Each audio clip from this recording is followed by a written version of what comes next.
بسم اللہ الرحمن الرحیم۔ السلام علیکم، میرا نام ہے عرفان، اور ویڈیو شروع کرنے سے پہلے آپ سے ایک چھوٹی سی ریکویسٹ ہے کہ آپ میری چینل کو سبسکرائب کریں اور بیل آئیکن کو بھی پریس کر کے رکھیں اور ویڈیو کو لائک اور شیئر بھی ضرور کریں۔ قرآن خدا کی کتاب ہے جو 1450 برس پہلے محمد صلی اللہ علیہ وسلم پر نازل ہوئی۔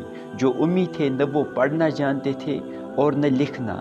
قرآن خدا کی کتاب ہے کیونکہ اس کی پہلی دلیل خود نبی صلی اللہ علیہ وسلم کی پاک زندگی ہے۔ قرآن خدا کی کتاب ہے، اس کی دوسری دلیل قرآن کی فصاحت اور بلاغت ہے۔ قرآن کی فصاحت اور بلاغت کو نبی صلی اللہ علیہ وسلم کے زمانے کے عربوں نے بھی تسلیم کیا۔ عرب میں بہت بڑے شعراء تھے جن کو اپنی فصاحت و بلاغت پر فخر تھا۔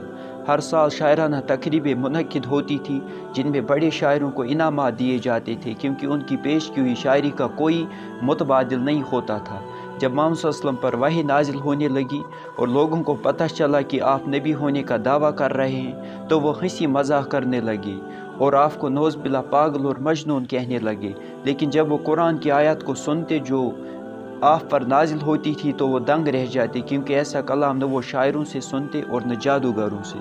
جیسا کہ اللہ تعالیٰ سورہ قلم سورہ نمبر 68 آیت 1 سے 4 میں فرماتے ہیں، ترجمہ یہ ہے: نون قسم ہے قلم کی اور اس چیز کی جس سے لکھنے والے لکھ رہے ہیں، تم اپنے رب کے فضل سے مجنون نہیں ہو، اور یقیناً تمہارے لیے ایسا اجر ہے جس کا سلسلہ کبھی ختم ہونے والا نہیں، اور بے شک تم اخلاق کے بڑے مرتبے پر ہو۔ امام تفسیر مجاہد رحمہ اللہ کہتے ہیں کہ قلم سے مراد وہ قلم ہے جس سے ذکر یعنی قرآن لکھا جا رہا تھا۔ اس سے خود بخود یہ نتیجہ نکلتا ہے کہ وہ چیز جو لکھی جا رہی تھی وہ قرآن مجید ہے۔ حضور صلی اللہ علیہ وسلم کے دعوی نبوت سے پہلے تو اہل مکہ آپ کو اپنی قوم کا بہترین آدمی مانتے تھے اور آپ کی دیانت و امانت اور عقل و فراست پر اعتماد رکھتے تھے، مگر جب آپ نے ان کے سامنے قرآن پیش کرنا شروع کیا تو وہ آپ کو دیوانہ قرار دینے لگی۔ اس کے معنی یہ تھے کہ قرآن ہی ان کے نزدیک وہ سبب تھا جس کی بنا پر انہوں نے آپ پر دیوانگی کی تہمت لگائی، لیکن قرآن ہی اس تہمت کی تردید کے لیے کافی ثبوت ہیں۔ یہ اعلیٰ درجے کا فصیح و بلی کلام جو ایسے مضامین پر مشتمل ہیں، اس کا پیش کرنا تو اس بات کی دلیل ہے کہ محمد صلی اللہ علیہ وسلم پر اللہ کا خاص فضل ہوا ہے۔ قرآن خدا کی کتاب، اس کی تیسری بڑی دلیل خود قرآن کا چیلنج ہے کہ ایسا کلام کوئی انسان یا جن پیش نہیں کر سکتا، جیسا کہ سورہ طور سورہ نمبر 52 آیت 33-34 میں ہے: ام یقولون تقولہ بل لا یؤمنون فلیأتوا بحدیث مثلہ ان کانوا صادقین۔ ترجمہ یہ ہے، کیا یہ کہتے کہ اس شخص نے یہ قرآن خود گڑھ لیا ہے؟ اصل بات یہ ہے کہ ایمان نہیں لانا چاہتے۔ اگر یہ اپنے اس قول میں سچے ہیں تو اسی شان کا ایک کلام بنا لائے۔ مطلب یہ ہے کہ جو لوگ قرآن کو محمد صلی اللہ علیہ وسلم کا تصنیف کردہ کلام کہتے ہیں، خود ان کا دل یہ جانتا ہے کہ یہ آپ کا کلام نہیں ہو سکتا، اور دوسرے وہ لوگ بھی جو اہل زبان ہیں نہ صرف یہ کہ اسے سن کر صاف محسوس کر لیتے ہیں کہ انسانی کلام سے بہت اعلیٰ و عرفہ ہیں، بلکہ ان میں سے جو شخص بھی محمد صلی اللہ علیہ وسلم سے واقف ہیں وہ کبھی یہ گمان نہیں کر سکتا کہ یہ واقعی آپ ہی کا کلام ہے۔ اہل مکہ مخالفت میں قرآن کا انکار اس لیے کرتے تھے کہ وہ دراصل ایمان نہیں لانا چاہتے تھے۔ یہ چیلنج ساری دنیا کے لوگوں کے لیے ہے کہ اگر تم یہ سمجھتے ہو کہ انسانی کلام ہے، یہ محمد صلی اللہ علیہ وسلم نے خود اس قرآن کو تصنیف کیا تو اسی جیسا کلام بنا کر لا، مگر حقیقت ہے کہ نہ اس وقت عرب کے لوگ اس چیلنج کو پورا کرنے کی ہمت کر سکے اور نہ آج کوئی کر سکتا ہے۔ چوتھی دلیل یہ ہے کہ قرآن نے انسانی افکار، تہذیب اور تمدن پر ایسا گہرا اثر ڈالا جو دنیا کی کسی تحریک اور کتاب نے نہیں ڈالا۔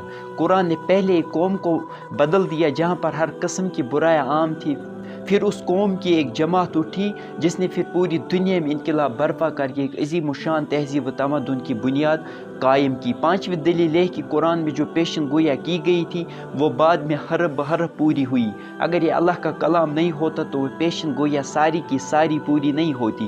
اس دنیا میں بڑے لوگوں نے پیشن گویا کی تھی جو بعد میں غلط ثابت ہوئی۔ مثال کے طور پر میلتھس نے 1798 میں پیشن گوئی کی تھی کہ خوراک کی پیداوار انسانی آبادی میں اضافے کے ساتھ برقرار نہیں رہ سکتی، جس کی وجہ سے قحط، بھوک اور جنگیں وغیرہ ہوں گی، لیکن 2 صدیاں گزر جانے کے باوجود ایسی صورتحال پیش نہیں آئی۔ انسانی آبادی بھی بڑھتی رہی اور خوراک کی پیداوار میں بھی اضافہ ہوتا رہا، اور میلتھس بالکل غلط ثابت ہوئی۔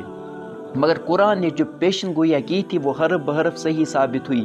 مثال کے طور پر سورہ لہب سورہ نمبر 111 میں جو پیشن گوئی ابو لہب کے بارے میں کی گئی تھی وہ صحیح ثابت ہوئی۔ سورہ لہب میں ہے، ترجمہ یہ ہے، ٹوٹ گئے ابو لہب کے ہاتھ اور نامراد ہو گیا وہ، اس کا مال اور جو کچھ اس نے کمایا وہ اس کے کسی کام نہ آیا، ضرور وہ شعلہ زن آگ میں ڈالا جائے گا۔ مطلب یہ ہے کہ ابو لہب ناکام و نامراد ہوا۔ قرآن کی اس پیشن گوئی کے بعد وہ 8 سال تک زندہ رہے۔ اس پیشن گوئی کے مطابق ابو لہب کا خاتمہ کفر پر ہوگا اور وہ آگ میں داخل ہوگا۔ کیا ابو لہب یہ آیت سننے کے بعد نہیں آ سکتا تھا اور ظاہری طور پر اسلام قبول کر سکتا تھا تاکہ قرآن کو غلط ثابت کیا جا سکتا، لیکن وہ نہیں آئے کیونکہ یہ اللہ کا کلام ہے۔ قرآن میں صحیح تاریخی حقائق بھی موجود ہیں جو اس بات کی دلیل ہے کہ یہ اللہ کا کلام ہے۔ مثال کے طور پر فرعون کی لاش کے متعلق سورہ نمبر 10 آیت 92 کا ترجمہ یہ ہے، اب تو ہم صرف تیری لاش کو ہی بچائیں گے تاکہ تو اپنے بعد کی نسلوں کے لیے نشانی عبرت بنے، اگرچہ بہت سارے انسان ہماری نشانیوں سے غافل ہیں۔ آج تک وہ مقام جزیرہ نمائی سینا کے مغربی ساحل پر موجود ہے جہاں فرعون کی لاش سمندر میں تیرتی ہوئی پائی گئی تھی۔ اس کو آج جبل فرعون کہتے ہیں۔ اگر یہ ڈوبنے والا وہی فرعون ہے جس کو تحقیق نے فرعون موسیٰ قرار دیا ہے تو اس کی لاش آج تک قاہرہ کے عجائب خانے میں موجود ہے۔ 1907 میں سر گرافٹن ایلیٹ سمتھ نے اس کی ممی پر سے جب پٹیاں کھولی تھی تو اس کی لاش پر نمک کی ایک تہ جمی ہوئی پائی گئی تھی جو کھاری پانی میں اس کے ڈوبنے کی کھلی علامت ہے۔ یہ کچھ ناقابل تردید حقائق ہیں جو یہ ثابت کرتے ہیں کہ قرآن اللہ کی کتاب ہے، یہ کسی انسان کی کتاب ہرگز نہیں ہو سکتی۔